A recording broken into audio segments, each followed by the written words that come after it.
Welcome back to Wrestling Spotlight Television Weekly Champions. This week, it's the preview of the final stop on the road to WrestleMania, Elimination Chamber, taking place in Toronto. This is going to be a huge event. I'm joined by Mr. Cincinnati from the Pro Wrestling Junkies podcast. And Mr. Cincinnati, you were in the town where Raw happened last night. Beautiful downtown Cincinnati. They had some great exterior shots. You could see the Red Stadium, the Great American Ballpark, Paycor Stadium, and the arena all right there in a row. I mean, it is a really neat city if you get a chance to travel. What was the reaction? Always a pleasure to see you.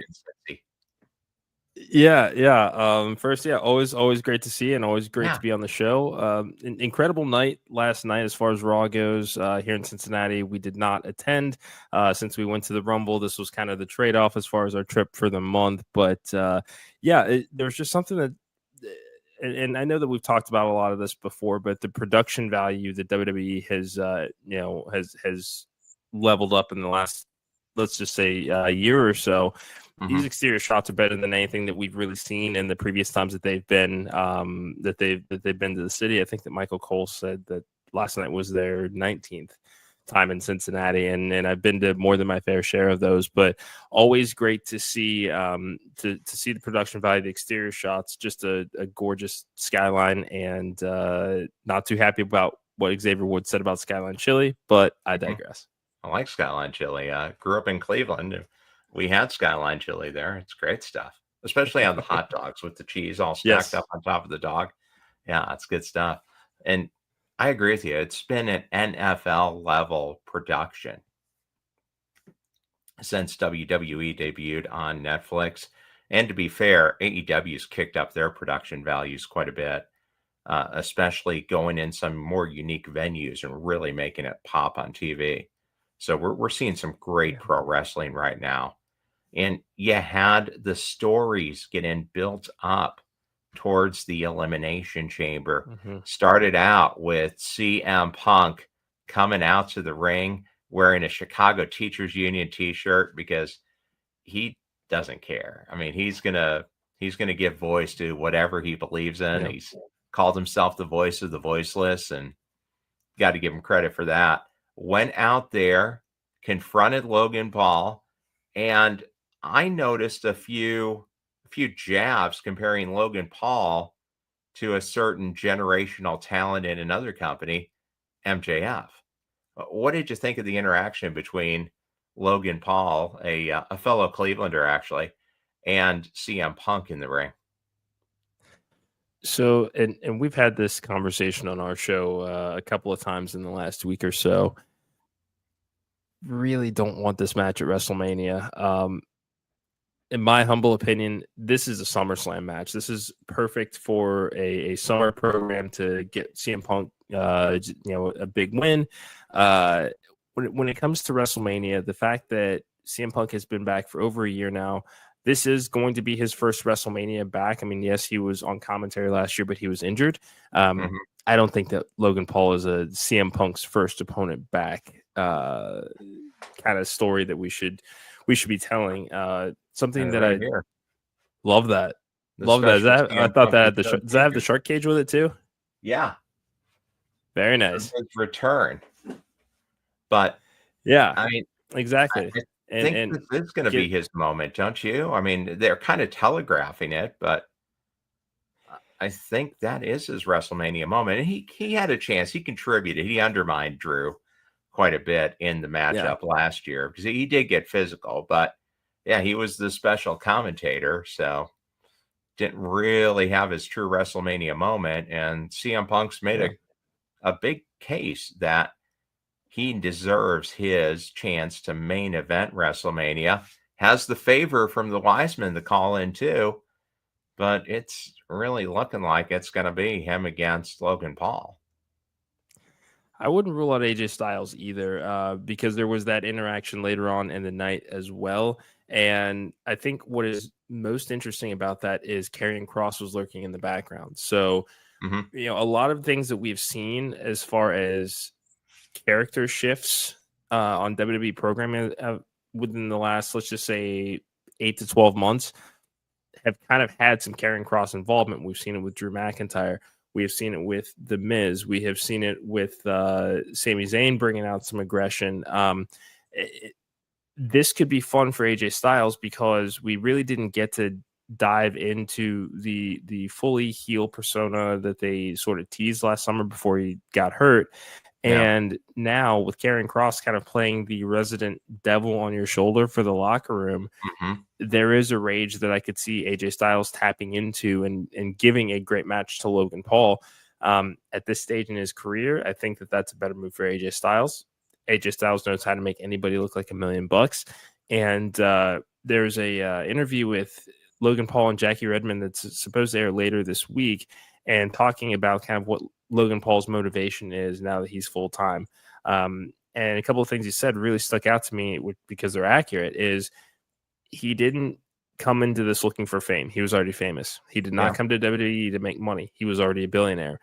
This is for the love of the game, in his exact words. And if he's going to show that he is really ready to do this full time and commit and make this the life for the love of the game that he says, why not have him do it against one of the best that's ever laced up a pair of boots, whose career is winding down, and a loss by AJ Styles to Logan Paul does not hurt AJ Styles. No. It's a future Hall of Famer right there.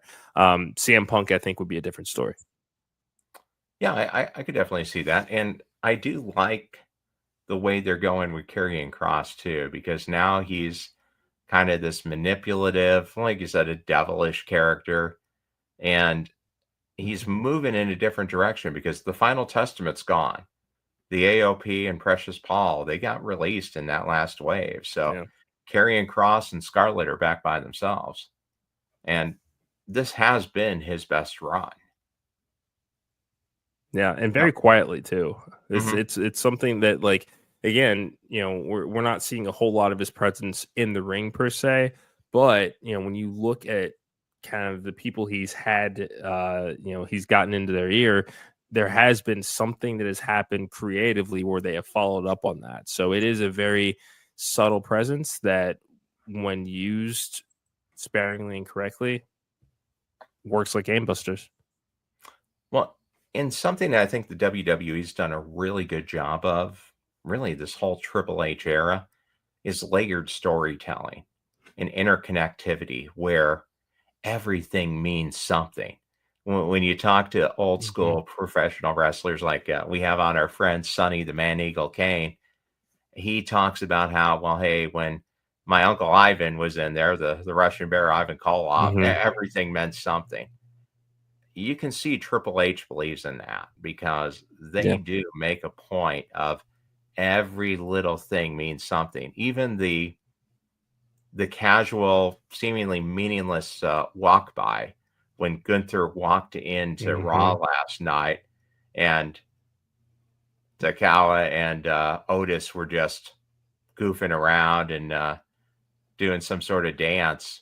Well, Alpha Academy ended up coming out and they got their chance, and Alpha Academy didn't prove themselves to Gunther, but that let Jey Uso come out and bail him out. So they set up a match with just that little meaningless couple of seconds that Alpha Academy was on the screen. You see it come to fruition an hour later. So they're doing a great job of that and getting everybody involved. Definitely. It's quite impactful because, well, especially looking back at this match last night, Gunther picking the smaller of the members of the Alpha Academy to prove that point of his dominance and trying to reassert himself. And we talked about this on our show too, that this current world title run of Gunther's was not as good as it could have been. And it's not entirely his fault. A lot of this had to do with the continued involvement with the Judgment Day, and going back to layered storytelling, Damian Priest is still trying to break away from Finn Balor for costing him the world title. So that kept him linked to the Judgment Day kind of tangentially in a way that didn't really impact him or didn't really help him.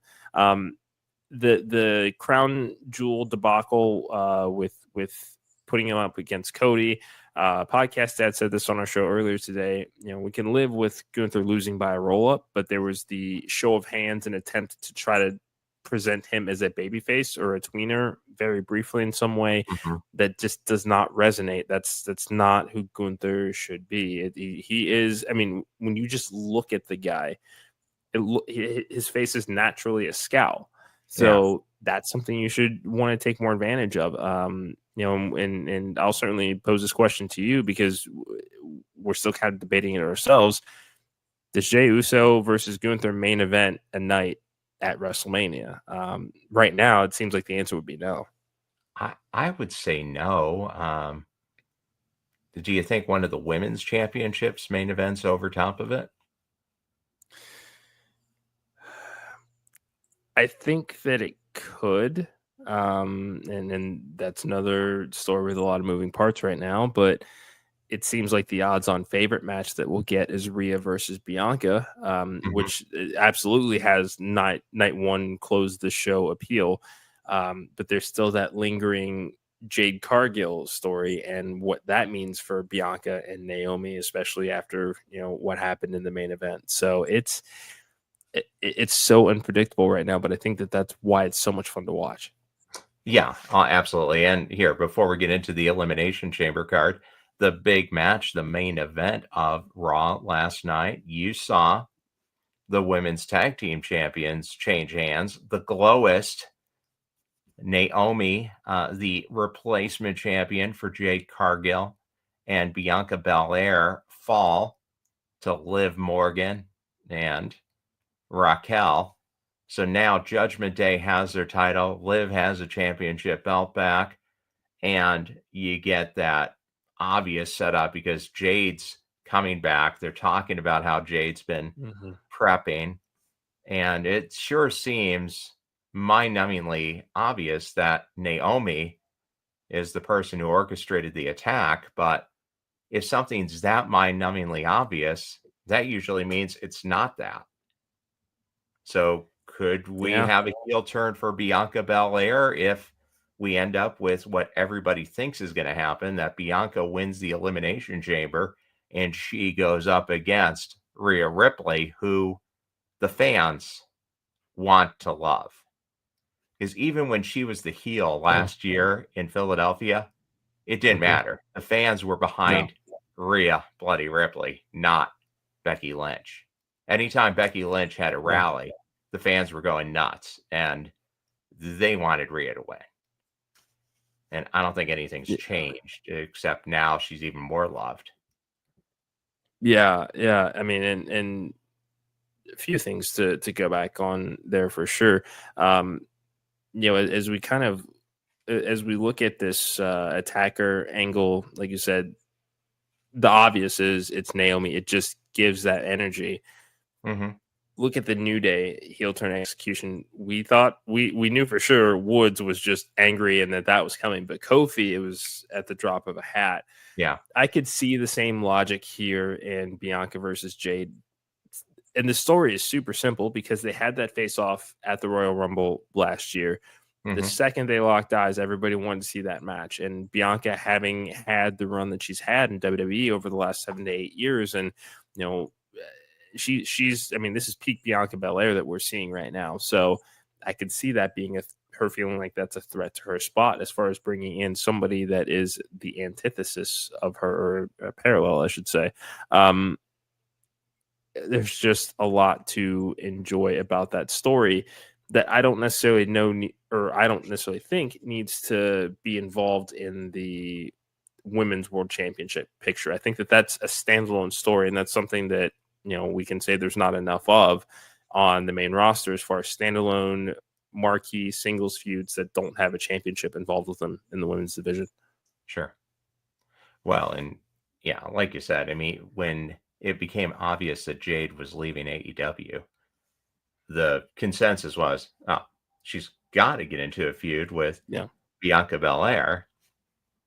And of course, as it turns out, no, they end up partnering together. And in terms of surprisingly loud pops at WrestleMania last year, the Glowist and Jade coming out was pretty high up on the list because people were behind him. There's no doubt about that. 1000%. So we got some layers coming in. Let's get into the actual Elimination Chamber card. A match that definitely has plenty of layers, including two Canadians going at it. KO and Sami Zayn. Man, this dates back to the Bloodline. It dates back before that to Ring of Honor when you had Kevin Steen and El Generico. These guys have been friends. They've called themselves brothers. They've tagged together. KO is the one who talked Sammy out of the Bloodline. And now Kevin Owens has snapped in a rage of jealousy, using his package pile drivers and going after his best friend, his brother, in an unsanctioned match. How do you see this one working out, besides probably being a 20, 25 minute, match of the year candidate? This one, there are so many nuances to this match. And yeah, these guys have both been through the ringer over the last 20 years. This match is different because both Sami and Kevin Owens are doing some of the best character work of their careers by leaps and bounds. And that is what has had us so invested in this. And Sami's promo last night on Raw, what got me excited was,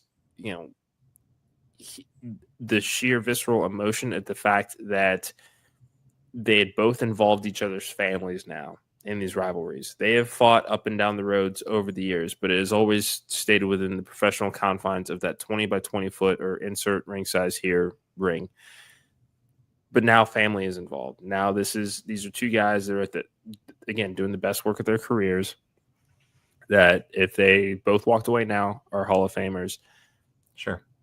With everything that they have done to each other, Kevin Owens' involvement with the Bloodline, how Sami aligned with the Bloodline, broke up with them, realigned, and having that drive Kevin Owens into madness here. This is perfect. Unsanctioned match is a great stipulation for them. I'm hoping that we get a little bit of color in this match as well. I think this is certainly a story that warrants it, just given how personal they've gotten. But ultimately, I think that Kevin Owens gets the win here. I mean, it's not like this match really is on the record books given the stipulation. Kevin Owens coming off of losing at the Rumble. He's going to be out for his pound of flesh from Sami Zayn. And usually in these types of situations, KO usually gets that first pound of flesh. Yeah, it's been a run of losses for KO. I mean, he's taken quite a few L's. And now, like you said, when you get to a certain level, like we mentioned with AJ Styles, it honestly doesn't matter. Yeah. I mean, Kevin Owens could lose 25 straight matches and he's still a legitimate contender. He's still a threat. Really doesn't matter. But I'll take the opposite pick. I'll go with Sami Zayn, just because I think he's on the side of good.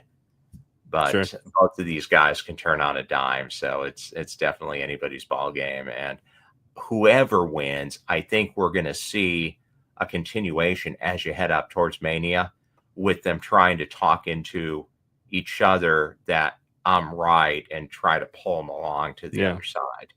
Because we still have Randy Orton to come back and get involved in this skirmish. He was the other victim of the cervical swelling from the package pile driver. So it's anybody's ball game there. The first, probably what'll be the opening match, Tiffany Stratton and Trish Stratus against Nia Jax and Candice LeRae. Tiffany Stratton, of course, cashed in, stole the title from Nia Jax. Candice LeRae has been her semi-loyal acolyte, assistant, flunky. And now Trish Stratus there to be an advisor to Tiffany Stratton. We already know that Tiffany Stratton and Charlotte Flair is going to be the matchup. So I don't see this one working out too well for Nia Jax. I think Tiffany and Trish win, and it sets up Tiffany maybe being kind of a manipulative champion, but I don't see Nia Jax being able to do much here. Yeah, not right away. I think the larger focus, like you mentioned, is Tiffany versus Charlotte going into WrestleMania. Charlotte struck first as far as this program goes. I would expect to see Charlotte in some capacity this weekend, just kind of as a reminder. It's been awfully baffling booking with Charlotte as far as trying to position her with babyface promos that she then has to react to the fans rejecting and kind of switching course, and they just kind of come off disjointed at times. But there's still time to right this ship. I'm so glad this match is happening. You don't need to wait for these two. This is like Tiffany's been ready for this sort of program for a while now. I agree. Tiffany and Trish get the win here, and this is only the beginning of the Trish Stratus 25-year anniversary tour. So I'm really, really excited. Yeah, I mean, and another Canadian making her return to the motherland in beautiful Ontario.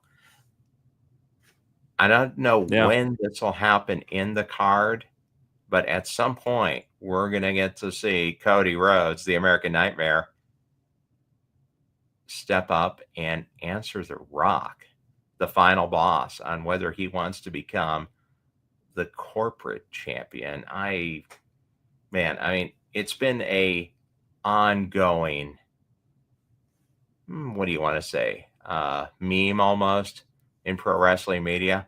Hey, Cody Rhodes should turn heel. Yeah. That's been an ongoing theme since he first debuted in AEW. I mean, he hasn't been a heel since Dashing Cody Rhodes. And that was years ago. And the American Nightmare, since he adopted that persona, he's been this. Maybe there was like that one little stretch after he got beat by Brody Lee for the TNT title that he came back with black hair, wearing a black suit, and was a darker Cody Rhodes American Nightmare, but still not a heel. And he ends up winning his title and went right back. So I don't see a switch going this fast. Now, I think because we got plenty of time still, even though it's only a month, there's plenty of shows between now and WrestleMania, that The Rock keeps leveling up and adding layers to this. But how do you see it coming out? Do you see Cody Rhodes making a shocking decision or carrying on because he's going to build his kingdom? Yeah, no, I don't think that this decision is.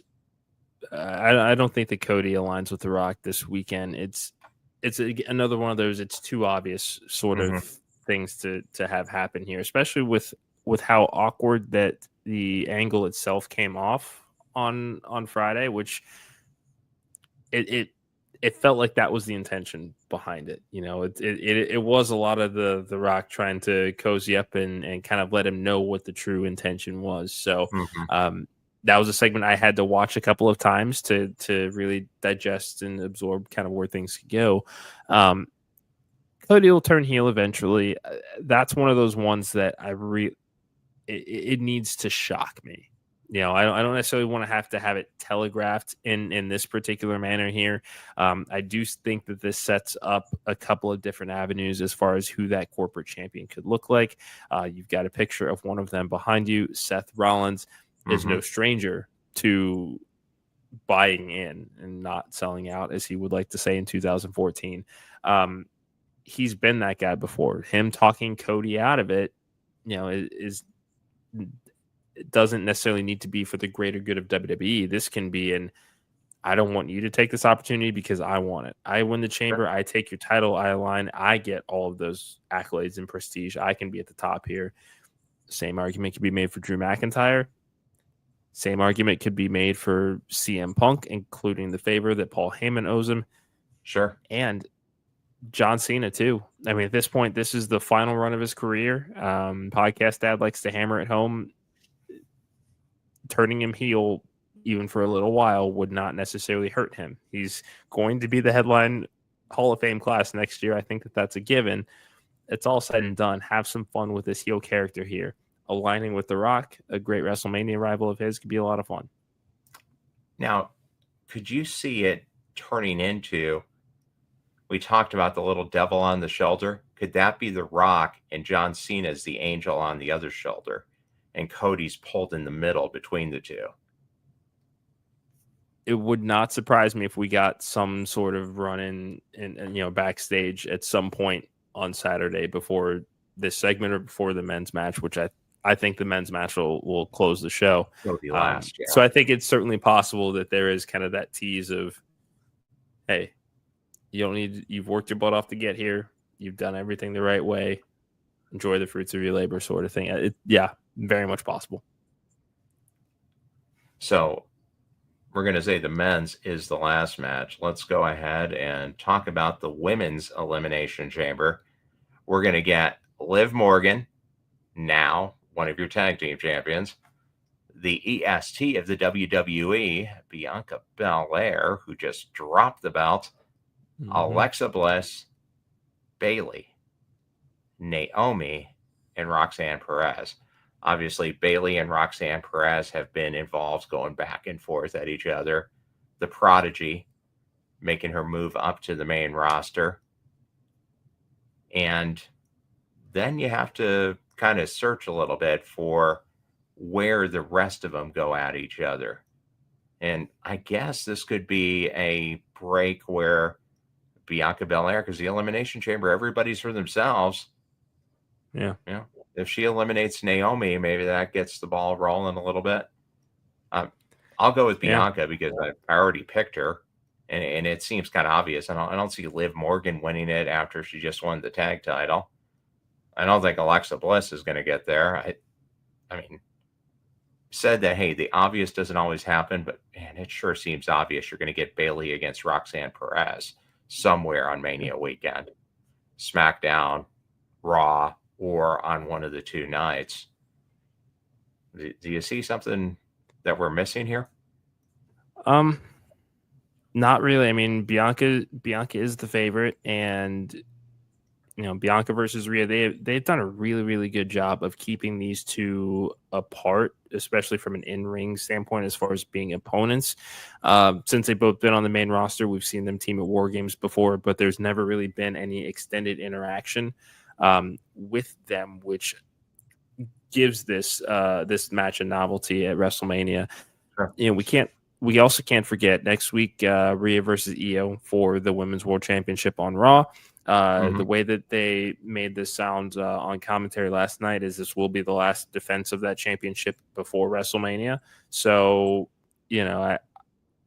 while it is highly unlikely, there's always a possibility that Io does walk out with the Women's World Championship. I think that she's just somebody that is always positioned as a threat at any time because she is one of the best in the world. But ultimately, former champ.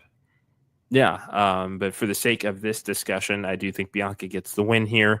I hope that we get some friction between Naomi and Bianca here now that the titles are not kind of keeping them united, and now that we see that there's been some denial by Liv and Raquel as to being involved in the attack. I think we need kind of the next page of this story, and a lot of that centers around the return of Jade. Well, and I think just to give the WWE credit, they've done a good job of, while not having the overwhelming story of Cody against Roman that you had last year, they've done a good job of tying into that same kind of vibe with building big stories and really ramping up the road to WrestleMania as the kickoff to the regular season of pro wrestling. I mean, it does have that huge event feel that really it's the only one. Now, maybe AEW All In is going to get there this year, and they're kind of building for it, but yeah, it is the showcase of the Immortals, the granddaddy of them all. I mean, it is the big event, and they're doing a good job of building up major stories up and down the roster heading into it, which is something that you couldn't really say during the COVID years and towards the end of the Vince era. I mean, every match was special. Absolutely. There are great stories up and down the card. That's not to say that Triple H is infallible. I certainly have some thoughts about the women's mid card championships and kind of what should happen with those. But yeah, layers of storytelling. We are getting, it seems like spoilers are being kept to a minimum, much more so than they were towards the end of the Vince McMahon era. There's an excitement you can see in, the wrestlers bringing these characters to life and what their, the personality that they're injecting in them. It's just firing on all cylinders right now. And WrestleMania is not going to be any different. It is a really, really good time to be a fan.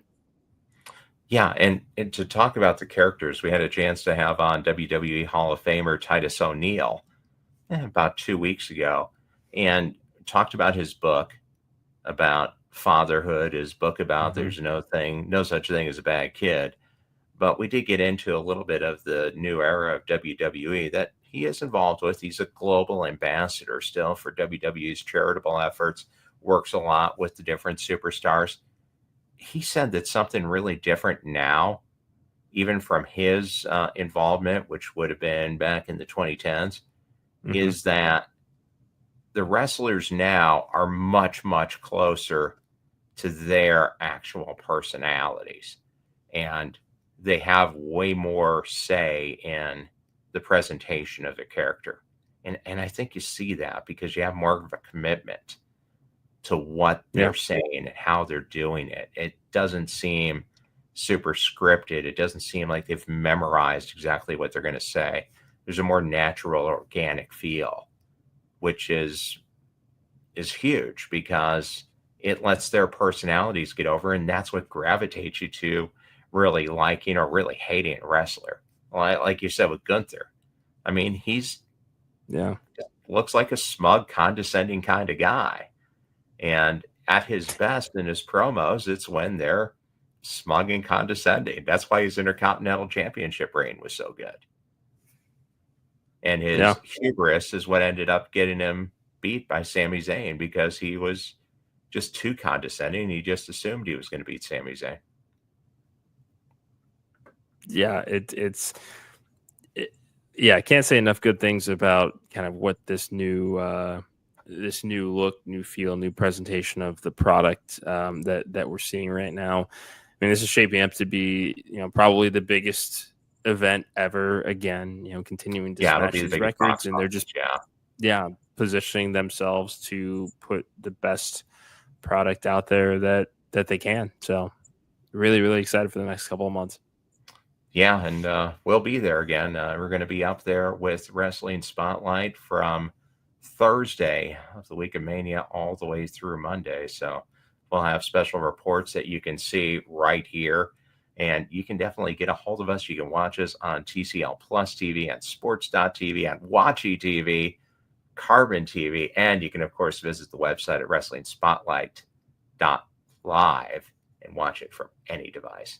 But hey, let's go ahead and get to the main event, the men's Elimination Chamber matchup. And talking about Superstars Showcase of the Immortals, John Cena. And I don't like saying this because I don't agree with it. The record-holding world champion, because I think the Nature Boy, Ric Flair, has it, and it is Ric Flair's birthday. But John Cena, the most WWE titles of all time, he's in it. His last year.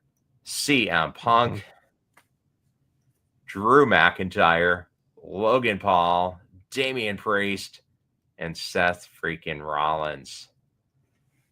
A couple of Mania matches are coming out of this no matter what happens. Obviously, the champion is going to go and face the winner. Cody Rhodes is going to face whoever wins this, but you're going to see everyone in this matchup involved in a Mania match. I was thinking Seth Rollins, but I'm going to go with John Cena because I'm going to go with the devil and the angel angle, and The Rock pushing Cody to be bad and John Cena pushing him to be good. And let's just go have a match and may the best man win, because I think if there is a ideological successor to John Cena, it's Cody Rhodes. So I'll go with John Cena winning. I think that I am also going to go John Cena. Just experiencing this elimination at the Rumble and that shock of Jey Uso winning, and then not even 15 minutes later, John Cena delivering a promo instead of answering questions at the presser of, I've given 23 years of loyal service to this company. If I want a spot in the Elimination Chamber, I'm going to take it. So I'm telling everybody now, I'm going to be in the Elimination Chamber and I'm going to compete for my 17th World Championship. There's, and you've already pointed it out, these are two generations of champion between John Cena and Cody Rhodes in the faces of the company that they represent in their respective eras. There's only one opportunity to do this match at WrestleMania. There are a lot of other great stories that you can do. We've seen Seth Rollins versus Cody Rhodes at WrestleMania. Cody Rhodes and Drew McIntyre will be a great program for the Undisputed Championship, I believe. It's not screaming WrestleMania to me. It's another, I would really love to see that at SummerSlam sort of thing. John Cena chasing this world title and hopefully winning it at WrestleMania. There's just too much to enjoy about the box office appeal, financial success of merchandise that you can sell for breaking that title run. I think John Cena is, I think Super Cena does what he needs to, gets the win, goes on to WrestleMania.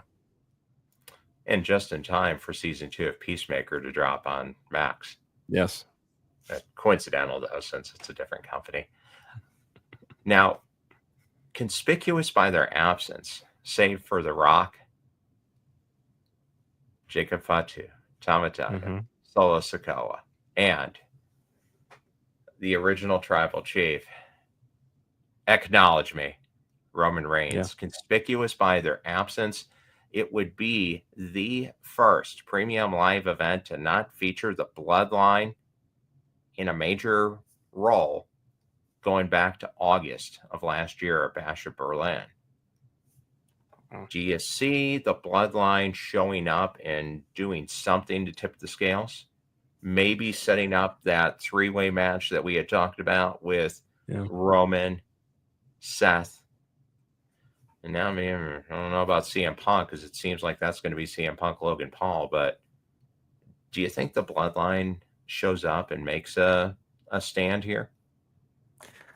I certainly think that Roman does. After getting the double stomp to the back of the head after being eliminated at the Rumble,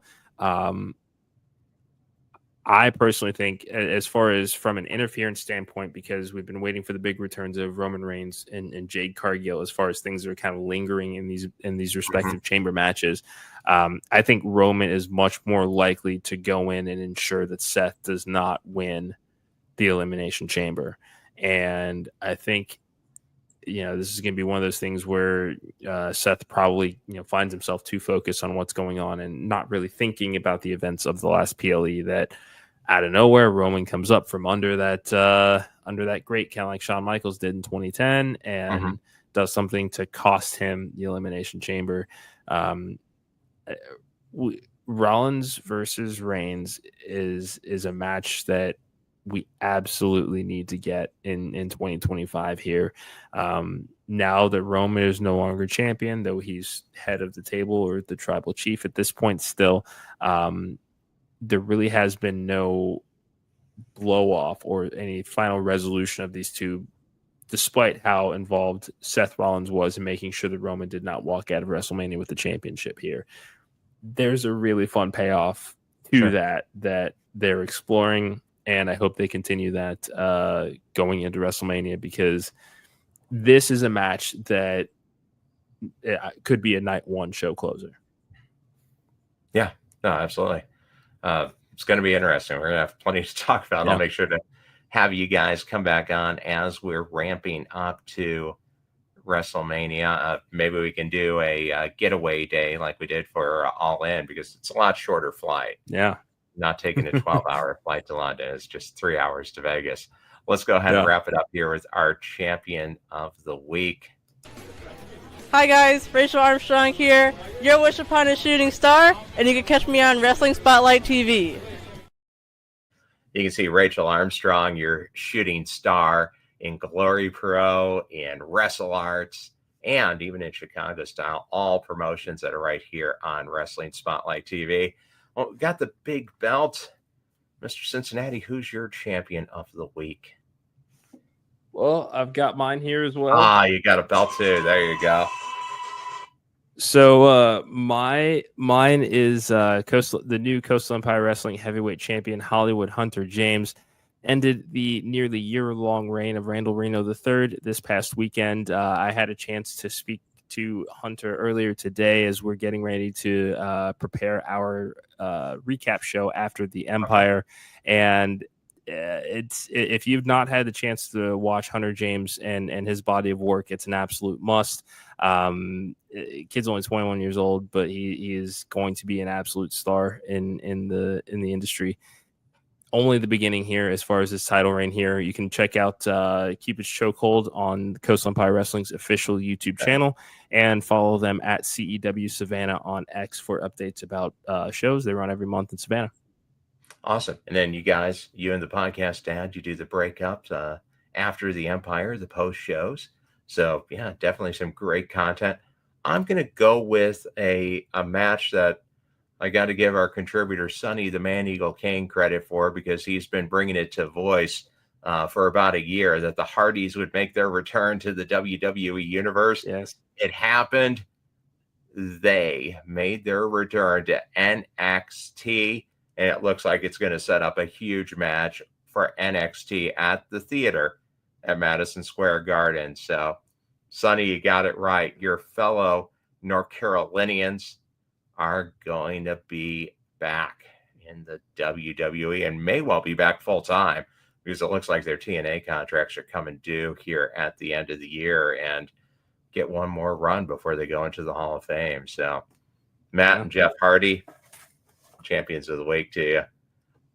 With that, wrap it up here. Like I said, you can download the True TV Plus app, watch esports.tv. If you have a TCL Plus TV, just hit the plus button. You can catch us. And Mr. Cincinnati, where can they catch you and a man who has been called the genius of the Cincinnati sky, the podcast at?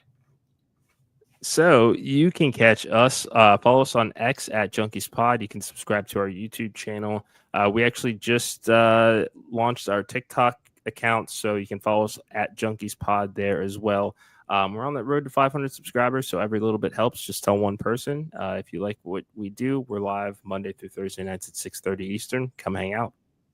Absolutely. Definitely check them out. And check out, we're featuring right now in the spotlight, the Arachnid, Blair Onyx. You can catch her interview, and she actually talks quite a bit about one of the guys in the picture behind us. She is a graduate of the Black and Bold School of Wrestling, ran by none other than Seth freaking Rollins. So get a little insight to the visionary himself. Thanks for joining us here on Weekly Champions. Enjoy Elimination Chamber and stay tuned for more sports and entertainment right here on Wrestling Spotlight TV. Thanks again, and follow the Wrestling Junkies podcast. Hit the subscribe button, slam the button on YouTube, and follow them on X. Mr. Cincinnati, have a great week, and we'll be talking to you as we head down the road to WrestleMania. Pleasure's all mine. Thanks.